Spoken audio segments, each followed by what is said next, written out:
Rich dad and পুর dad লিখেছেন Robert Kiyosaki. এখানে রিচ ড্যাড হলেন হাওয়ার্ডের খুব সুনামধন্য ধনী লোক। তিনি অষ্টম শ্রেণীতে ফেল করার পর আর পড়ালেখা করেনি। তিনি লেখকের বন্ধুর বাবা। আর পুর ড্যাড হলো লেখক এর বাবা, যিনি আসলে গরিব ছিলেন না। তাকে গরিব বলার কারণ হলো তিনি উচ্চশিক্ষিত বেতনে চাকরি করার সত্ত্বেও তার ফিনান্সিয়াল নলেজ না থাকার কারণে তাকে পুর ড্যাড বলা হয়েছে। লেখকের দুই বাবার থাকার কারণে দুইজন দুই রকমের পরামর্শ দিত। একজন বলতো ভালো রেজাল্ট করো যাতে করে উচ্চ বেতনের চাকরি পেতে পারো এবং ব্যয়হীন নিরাপদ জীবন পরিচালনা করতে পারো। আর অন্য বাবা বলতেন রিস্ক নিতে, শুধু চাকরির উপর নির্ভর না থাকতে। সালটা ছিল 1956। রবার্ট একদিন তার বাবাকে জিজ্ঞেস করলো, বাবা কি করে ধনী হওয়া যায়? আমি ধনী হতে চাই। কিন্তু তার বাবা উচ্চশিক্ষিত হওয়ার সত্ত্বেও ফিনান্সিয়াল নলেজ না থাকার কারণে কোনো উত্তর দিতে পারলেন না। তিনি তার পুত্রকে বললেন, তোমার জ্ঞানকে কাজে লাগাও। তারপর রবার্ট ও তার বন্ধু মাইক দুইজন মিলে একটি ব্যবসা শুরু করলো, কিন্তু তারা ব্যর্থ হলো। এতে তারা হতাশ হয়ে পড়লো। তাদের চেষ্টা দেখে তাদের বাবা বলল, তোমাদের চেষ্টা দেখে আমার খুব ভালো লাগলো। তোমরা কেন মাইকের বাবার পরামর্শ নিচ্ছ না? কারণ তিনি হাওয়ার খুব ধনী লোক এবং সম্মানিত। পরের দিন সকালে রবার্ট তার বন্ধু মাইকের বাবা রিচ ড্যাড এর কাছে গেল। সেখানে গিয়ে দেখলো তিনি তার কর্মীদের সাথে মিটিং করছেন। মিটিং শেষে রিচ ড্যাড তাদের স্বাগতম জানালেন এবং বললেন, তিনি বলেন, হ্যাঁ আমি তোমাদের শেখাবো, কিন্তু সেইভাবে নয় যেভাবে তোমাদের বিদ্যালয় তোমাদের শেখায়। সে সময় মিসেস মার্টিন আসলেন রিচ ড্যাডের কাছে। তিনি বললেন, তোমরা মিসেস মার্টিনের সাথে চলে যাও, তিনি তোমাদের কাজ বুঝিয়ে দেবে। তারা রিচ ড্যাডের কথা রাজি হলেন।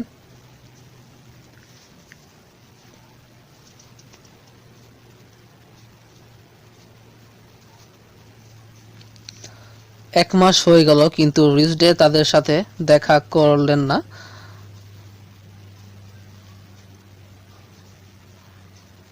আর কোনো লেসন দিলেন না। যখন রবার্ট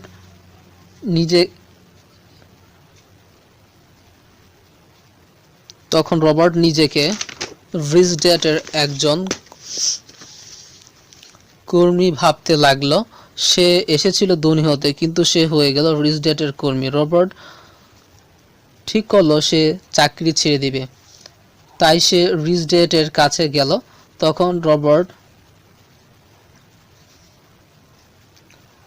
রাগী গলায় বলল, আপনি খুব খারাপ লোক। আপনি আমার মতো ছোট বাচ্চাকে দিয়ে কম টাকায় কাজ করিয়ে নিয়েছেন। তখন রিচ ড্যাড হেসে বলল, তুমি কি করে বুঝলে যে আমি তোমাকে কোনো কিছু শেখাইনি? সে বলল, আপনি আমার সাথে দেখা করেননি এবং ধনী হওয়ার কৌশলও বলেননি। এইভাবে তোমাদের বিদ্যালয়ে শেখায়, যা বাস্তব জীবনে কোনো কাজে লাগে না। আমি তোমাকে বাস্তব জীবন থেকে শিক্ষা দিতে চেয়েছিলাম, কারণ জীবন কখনোই তোমাকে কিছু বলবে না। জীবন তোমাকে চারিদিক থেকে ধাক্কা দিবে, বিভিন্ন সমস্যার মধ্যে ফেলে দিবে। এই ভয় ও সমস্যাগুলোকে কিছু লোক পাশ কাটিয়ে যায়, আর কিছু লোক হার মেনে যায়। কিছু লোক সমস্যাগুলোকে মোকাবেলা করে জীবনে এগিয়ে যায় এবং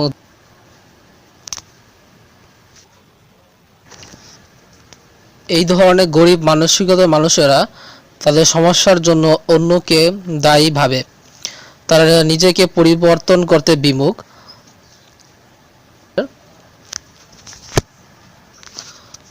তারা তাদের সমস্যার সমাধানের জন্য মালিককে নয় চাকরি পরিবর্তন করে আর উচ্চ বেতনের চাকরি খুঁজতে থাকে, কিন্তু তারা জানে না যে চাকরি কখনোই তাদের আয়ে নিরাপত্তা দিতে পারে না। চাকরি হচ্ছে শর্ট টাইম সিকিউরিটি।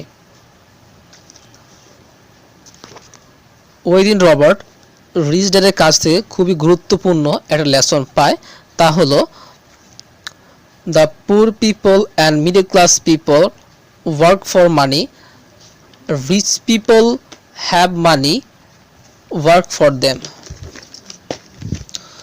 এরপর রবার্ট বিনা টাকার রিচ ড্যাডের সাথে কাজ করতে আগ্রহ হয়। এক মাস পর রিচ ড্যাড রবার্ট ও মাইকের সাথে তার দোকানে দেখা করতে গেল এবং তাদের দুইজনকে আইসক্রিম খেতে দিল এবং তাদের একটি পার্কে নিয়ে গেল। সেখানে তাদের দ্বিতীয় লেসন দিল, তা হলো তিনি বললেন বেশিরভাগ মানুষ চাকরি করে ফেয়ার অ্যান্ড গ্রিডের জন্য।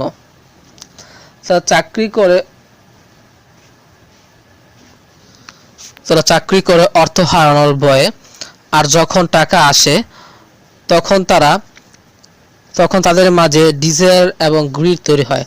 তারা তাদের লাইফস্টাইলের জন্য উচ্চ মূল্যের গাড়ি বা বাড়ি ক্রয় করে।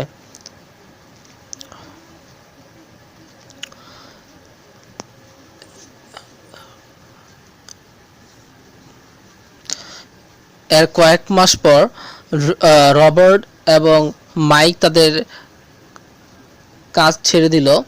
সেদিন মিসেস মার্টিনের সাথে তাদের শেষ দেখা ছিল। তারা মিসেস মার্টিনের হাতে একটি কমিক বই দেখতে পেল। তারা মিসেস মার্টিনকে জিজ্ঞেস করল এই কমিক বইগুলো কি হবে। মিসেস মার্টিন বললেন এগুলো পুরনো হয়ে গেছে, এগুলোকে ফেলে দেওয়া হবে। তখন তাদের মাথায় একটি বিজনেস আইডিয়া আসলো। তখন তারা পুরনো কমিক বইগুলোকে নিয়ে একটি লাইব্রেরি দিল, যেখানে ছোট বাচ্চারা 10 সেন্টের বিনিময়ে কমিক বইগুলো পড়তে পারবে। এবং তারা রিচ ড্যাডের শেখানো প্রথম লেসনটি কাজে লাগালো। এই বই থেকে আমরা যা শিখতে পেলাম,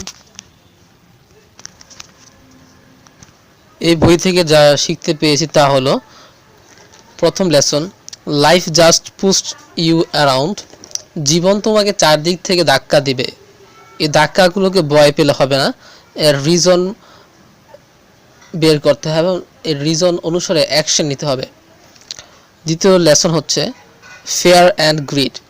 এই ইমোশন যেটা গরিব মানুষ থেকে ধনী মানুষকে আলাদা করে। এর জন্য লেখক বলেছেন use your emotion to think, not think with your emotion.